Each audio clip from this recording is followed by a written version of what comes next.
రాష్ట్రంలో ఉన్న మన జేఎల్ఎం గ్రిడ్ సోదరులందరికీ కూడా శ్రీరామనవమి శుభాకాంక్షలు.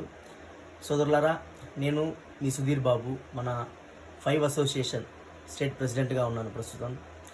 ఈ వీడియో యొక్క ఉద్దేశం ఏంటంటే, అందరికీ క్లారిటీగా ఒక మెసేజ్ ఇద్దాము. మనం వాట్సాప్లలో పెట్టే టైప్ మెసేజ్లు అయితేనేమి, వాటి ద్వారా కన్నా కూడా వీడియో రూపంలో సమాచారం కరెక్ట్గా చేరవేయగలమనే ఒక చిన్న ఉద్దేశంతో వీడియో తీయడం జరుగుతూ ఉంది. ముఖ్య విషయం ఏంటంటే, మన కన్వర్షన్స్ మీద కొంతమంది షిఫ్ట్ ఆపరేటర్లు అవగాహన లేకుండా తొందరపడి హైకోర్టులో కేసేసి కొంచెం గందరగోళం సృష్టించారు. దాని మీద హైకోర్టు కూడా ఆ రోజు స్టే ఇచ్చింది. వాటిల్లో 2 కేసులు కొట్టేయించుకున్నాము. మనం వాదనలు వినిపించి ఇంకొక కేసు అయితే ఉంది, స్టే ఉన్నటువంటి కేసు అయితే అలాగే ఉంది.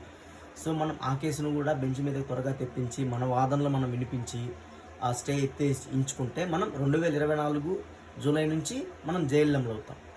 సో ఇక్కడికి ఇది ఒక విషయం. మన కేసు పరిశీలించేటటువంటి హైకోర్టు జడ్జి గారు 30 తేదీ వరకు వ్యక్తిగత సెలవు మీద ఉన్నారు. సో సార్ గారు చూసేటటువంటి కేసులన్నింటిలో కూడా ఎమర్జెన్సీ కేసులు ఉన్నటువంటి 1-2 కేసులు మాత్రమే వేరే జడ్జి గారికి బదలాయింపజేశారు. ఆల్మోస్ట్ మిగతా ఏ కేసులో కూడా లిస్టింగ్ అయితే ఇవ్వలేదు 30 తేదీ వరకు.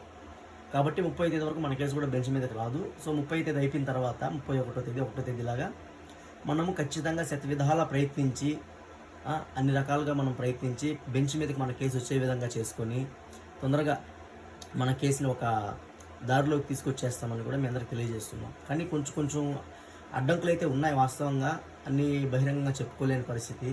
కొన్ని అడ్డంకులు అయితే ఉన్నాయి మన కేసు విషయంలో. అవన్నీ కూడా మనం అధిగమించడానికే ప్రయత్నిస్తున్నాము. కొన్ని డాక్యుమెంటేషన్ వర్క్ అయితేనేమి, బెంచ్ మీదకి రానికుండా చేసే కొన్ని చిన్న విషయాలు అయితేనేమి, ఇవన్నీ కూడా. కాబట్టి అవన్నీ కూడా మనం ఒక పెద్ద సంఘంగా అన్నిటినీ మనం ఎదుర్కొని ఖచ్చితంగా బెంచ్ మీదకి తెప్పించి అతి త్వరలోనే మన కేసు అన్నింటిని కూడా ఒక కులిక్కి తీసుకొచ్చే ప్రయత్నం అయితే మనము గట్టిగా చేస్తూ ఉన్నాం 5 అసోసియేషన్ తరఫున. మీ అందరికి కూడా తెలిసిందే. కాబట్టి మీరందరూ కూడా ఆందోళన చెందకుండా వాట్సాప్ మెసేజ్లలో వచ్చే కొన్ని చెరుకు బెల్లం మెసేజ్లు పెడతా ఉంటారు కొంతమంది. అది చట్టం, ఇది చట్టం, ఇది రాజ్యాంగం, అది రాజ్యాంగం అని. వాళ్ళకి రాజ్యాంగం స్పెల్లింగ్ అయినా తెలుసులేదు, తెలియదు, ఊరికే మెసేజ్లు పెడతా ఉంటారు. అవన్నీ కూడా ఎవరు పట్టించుకొని ఆందోళన చెందొద్దండి దయచేసి. చాలామంది బాధపడుతూ ఫోన్లు చేస్తూ ఉన్నారు.